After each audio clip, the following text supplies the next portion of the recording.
What's up, guys? Welcome to another UFC Quick Picks here on the Mayo Media Network. We have UFC Vegas 84 this weekend. Magomed Ankalaev versus Johnny Walker, number 2. First event of 2024, so welcome back. I hope you guys enjoyed the short break that we had. We are into a new UFC season. A lot of big fights coming up in the first quarter of this year, I'll tell you that. So it's an exciting time.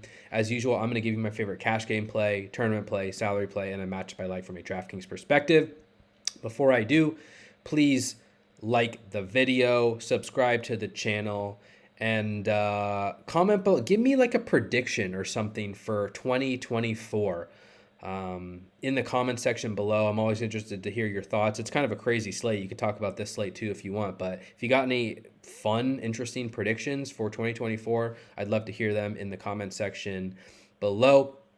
Let's get into my cash game play of the week, which is going to be Magomed Ankalaev at 9.4K. The main event is typically one that we like to target for cash games. It's an interesting slate here because the top range is like stacked.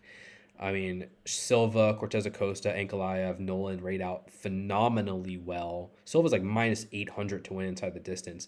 I do think that Ankalaev has the best floor ceiling combination of the group, though. He also has a large sample size of fights. We more know what to expect here.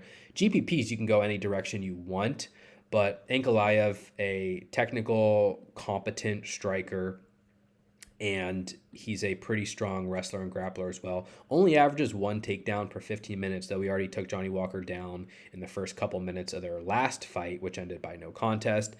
5 rounds to work with. I think Ankalaev finds his way on top of Johnny Walker at points. I expect multiple takedowns, ground and pound, control. I think he can also hurt Johnny Walker on the feet. Walker's not too durable. And, Ankalaev has fought at a slower pace than we'd like at times. But even in 5 rounds, I mean, if he goes out there, busts, and scores 80 points, that's still a pretty decent score from a cash game perspective. That's not going to kill your night. So, you can prioritize Silva if you want for early finishing upside, but I think Ankalaev has the best floor ceiling combination on the slate. Minus 545 to win, minus 275 to win inside the distance, plus wrestling equity, plus 5 rounds to work with. I'm going with Ankalaev in cash games. All right, in tournaments, I like Tom Nolan at 9.2K. I think he's one of my favorite plays on the entire slate, and even in comparison to the Ankalaev and Silva range.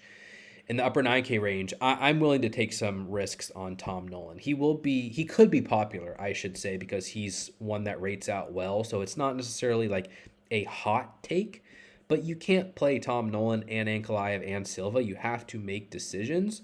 Nolan is minus 338 against Nicholas Mota, and I just really love his aggression. He's shown to be a very aggressive fighter on the regional scene, both with grappling upside and in striking, finishing ability. He won with a quick knockout on the Contender Series in like a minute and 23 seconds, and I think he's going to go chase after Mota and hunt for the finish. Mota's coming off a stupid, for lack of a better term, a stupid no contest in which Mota was clearly losing every round, was about to be submitted, and the ref just jumped in before the submission was actually finished. But Mota's landing 2.6 strikes per minute. He's absorbing 4.6.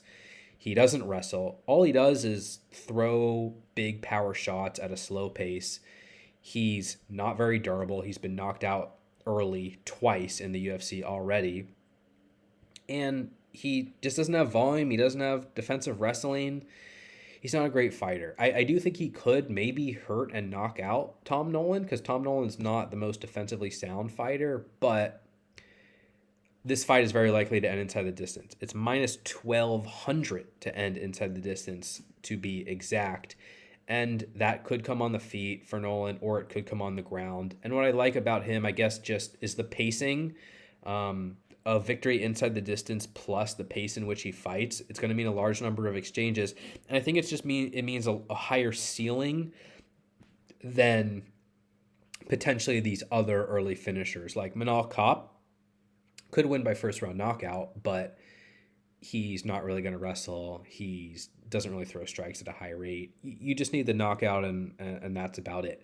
Nolan could land 3 takedowns in round 1, land a bunch of ground and pound. There's a higher ceiling based on his style and pacing, and that's what really, really intrigues me. There's risk here with his UFC debut, with the opponent he's facing who could hurt him in return, but I'm chasing upside here. Nolan is minus 285 to win inside the distance, saves a little bit of salary off Ankalaev, off Silva.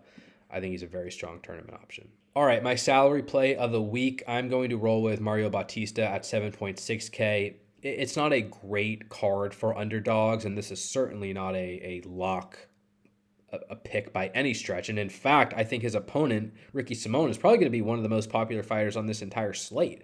The odds are trending toward Simón. Simón wrestles at a high pace. It's hard to ignore Ricky Simón. When Ricky Simón wins, even by decision, he's scoring 90 to 100 points. So I have no problems with rostering Ricky Simón. I will have exposure to Ricky Simón. It's just that it's not the easiest matchup for him, I don't think, because Simón isn't like a great control wrestler. What we like about Simón is that his wrestling control is so bad that his opponents just stand back up.